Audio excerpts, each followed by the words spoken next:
जय श्री कृष्ण। श्रीमद् भागवत महापुराण प्रथम खंड द्वितीय स्कंद चौथा अध्याय। राजा का सृष्टि विषयक प्रश्न और सुखदेव जी का कथा को आरंभ करना। सूत जी कहते हैं, सुखदेव जी के वचन भगवत तत्व का निश्चय कराने वाले थे। उत्तरानंदन राजा परीक्षित ने उन्हें सुनकर अपनी शुद्ध बुद्धि भगवान श्री कृष्ण के चरणों में अनन्य भाव से समर्पित कर दी। शरीर, पत्नी, पुत्र, महल, पशु, धन, भाई, बंधु और निष्कंटक राज्य में नित्य के अभ्यास के कारण उनकी दृढ़ ममता हो गई थी। एक क्षण में ही उन्होंने उस ममता का त्याग कर दिया। शौनकादि ऋषियों महामनस्वी परीक्षित ने अपने मृत्यु का निश्चित समय जान लिया था, इसलिए उन्होंने धर्म, अर्थ और काम से संबंध रखने वाले जितने भी कर्म थे उनका संन्यास कर दिया। इसके बाद भगवान श्री कृष्ण में सुदृढ़ आत्मभाव को प्राप्त होकर बड़ी श्रद्धा से भगवान श्री कृष्ण की महिमा सुनने के लिए उन्होंने सुखदेव जी से यही प्रश्न किया जिसे आप लोग मुझसे पूछ रहे हैं। परीक्षित ने पूछा, भगवत स्वरूप मुनिवर, आप परम पवित्र और सर्वज्ञ हैं। आपने जो कुछ कहा है वह सत्य एवं उचित है। आप ज्यों-ज्यों भगवान की कथा कहते जा रहे हैं त्यों मेरे अज्ञान का पर्दा फटता जा रहा है। मैं आपसे फिर यह जानना चाहता हूँ कि भगवान अपनी माया से इस संसार की सृष्टि कैसे करते हैं। इस संसार की रचना तो इतनी रहस्यमयी है कि ब्रह्मादि समर्थ लोकपाल भी इसके समझने में भूल कर बैठते हैं। भगवान कैसे इस विश्व की रक्षा और फिर संहार करते हैं। अनंत शक्ति परमात्मा किन किन शक्तियों का आश्रय लेकर अपने आप को ही खिलौने बनाकर खेलते हैं। वे बच्चों के बनाए हुए घरौंदों की तरह ब्रह्मांडों को कैसे बनाते हैं और फिर किस प्रकार बात की बात में मिटा देते हैं। भगवान श्री हरि की लीलाएं बड़ी ही अद्भुत अचिंत्य हैं। इसमें संदेह नहीं कि बड़े बड़े विद्वानों के लिए भी उनकी लीला का रहस्य समझना अत्यंत कठिन प्रतीत होता है। भगवान तो अकेले ही हैं। वे बहुत से कर्म करने के लिए पुरुष रूप से प्रकृति के विभिन्न गुणों को एक साथ ही धारण करते हैं अथवा अनेकों अवतार ग्रहण करके उन्हें क्रमशः धारण करते हैं। मुनिवर, आप वेद और ब्रह्म तत्व दोनों के पूर्ण मर्मज्ञ हैं, इसलिए मेरे इस संदेह का निवारण कीजिए।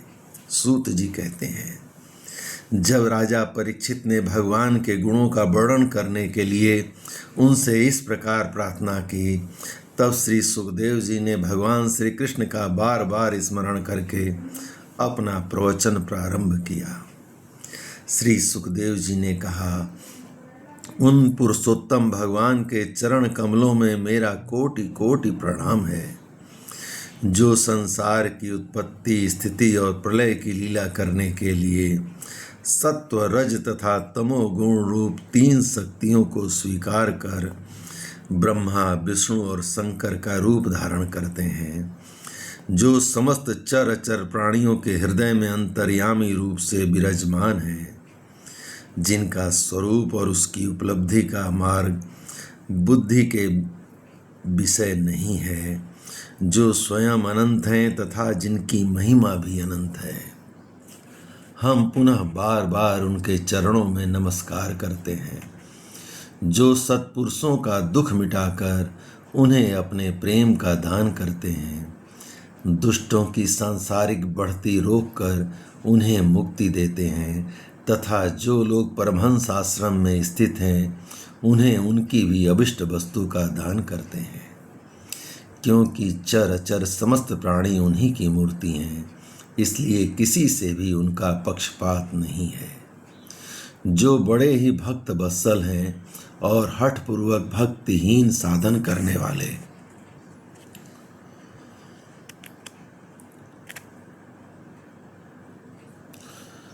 जो बड़े ही भक्त वत्सल और हठपूर्वक भक्तिहीन साधन करने वाले लोग, जिनकी छाया भी नहीं छू सकते, जिनके समान भी किसी का ऐश्वर्य नहीं है, फिर उससे अधिक तो हो ही कैसे सकता है। तथा ऐसे ऐश्वर्य से युक्त होकर जो निरंतर ब्रह्म स्वरूप अपने धाम में विहार करते रहते हैं, उन भगवान श्री कृष्ण को मैं बार बार नमस्कार करता हूँ, जिनका कीर्तन, स्मरण, दर्शन, बंदन और श्रवण और पूजन जीवों के पापों को तत्काल नष्ट कर देता है। उन पुण्य कीर्ति भगवान श्री कृष्ण को बार बार नमस्कार करता हूँ। विवेकी पुरुष जिनके चरण कमलों की शरण लेकर अपने हृदय से इस लोक और परलोक की आसक्ति निकाल डालते हैं और बिना किसी परिश्रम के ही ब्रह्म पद को प्राप्त कर लेते हैं, उन मंगलमय कीर्ति वाले भगवान श्री कृष्ण को अनेकों बार नमस्कार है। बड़े बड़े तपस्वी, दानी, यशस्वी, मनस्वी, सदाचारी और मंत्र वेत्ता जब तक अपनी साधनाओं को तथा अपने आप को उनके चरणों में समर्पित नहीं कर देते, तब तक उन्हें कल्याण की प्राप्ति नहीं होती। जिनके प्रति आत्मस्मरण पर की ऐसी महिमा है, उन कल्याणमयी कीर्ति वाले भगवान को बार बार नमस्कार है।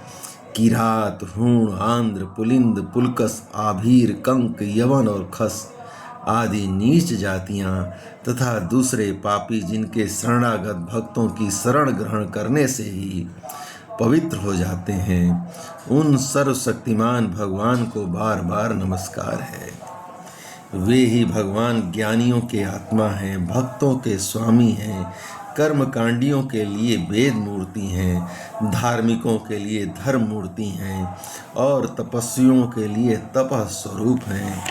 ब्रह्मा, शंकर आदि बड़े बड़े देवता भी अपने शुद्ध हृदय से उनके स्वरूप का चिंतन करते और आश्चर्यचकित होकर देखते रहते हैं। वे मुझ पर अपने अनुग्रह के प्रसाद की वर्षा करें। जो समस्त संपत्तियों की स्वामिनी लक्ष्मी देवी के पति हैं, समस्त यज्ञों के भोक्ता एवं फलदाता हैं, प्रजा के रक्षक हैं, सबके अंतर्यामी और समस्त लोकों के पालन करता है तथा पृथ्वी देवी के स्वामी हैं, जिन्होंने यदुवंश में प्रकट होकर अंधक, वृषणी और यदुवंश के लोगों की रक्षा की है तथा जो उन लोगों के एकमात्र आश्रय रहे हैं। वे भक्त वत्सल संत जनों के सर्वस्व श्री कृष्ण मुझ पर प्रसन्न हो। विद्वान पुरुष जिनके चरण कमलों के चिंतन रूप समाधि से शुद्ध हुई बुद्धि के द्वारा आत्म तत्व का साक्षात्कार करते हैं तथा उनके दर्शन के अनंतर अपनी अपनी मति और रुचि के अनुसार जिनके स्वरूप का वर्णन करते हैं, वे प्रेम और मुक्ति के लुटाने वाले भगवान श्री कृष्ण मुझ पर प्रसन्न हो। जिन्होंने सृष्टि के समय ब्रह्मा के हृदय में पूर्व कल्प की स्मृति जागृत करने के लिए ज्ञान की अधिष्ठात्री देवी को प्रेरित किया और अपने अंगों के सहित वेद के रूप में उनके मुख से प्रकट हुई, वे ज्ञान के मूल कारण भगवान मुझ पर कृपा करें, मेरे हृदय में प्रकट हों। भगवान ही पंच महाभूतों से इन शरीरों का निर्माण करके इनमें जीव रूप से शयन करते हैं और 5 ज्ञानेंद्रियां, 5 कर्मेंद्रियां, 5 प्राण और 1 मन, इन 16 कलाओं से युक्त होकर इनके द्वारा 16 विषयों का भोग करते हैं। वे सर्वभूतमय भगवान मेरी वाणी को अपने गुणों से अलंकृत कर दें। संत पुरुष जिनके मुख कमल से मकरंद के समान झरती हुई ज्ञानमयी सुधा का पान करते रहते हैं, उन वासुदेव अवतार सर्वज्ञ भगवान व्यास के चरणों में मेरा बार बार नमस्कार है। परीक्षित, वेदगर स्वयंभू ब्रह्मा ने नारद के प्रश्न करने पर यही बात कही थी, जिसका स्वयं भगवान नारायण ने उन्हें उपदेश किया था और वही मैं तुमसे कह रहा हूँ। जय श्री कृष्ण। इस प्रकार भगवान श्री कृष्ण की असीम कृपा से श्रीमद् भागवत महापुराण प्रथम खंड द्वितीय स्कंद का चौथा अध्याय संपूर्ण हुआ। जय श्री कृष्ण।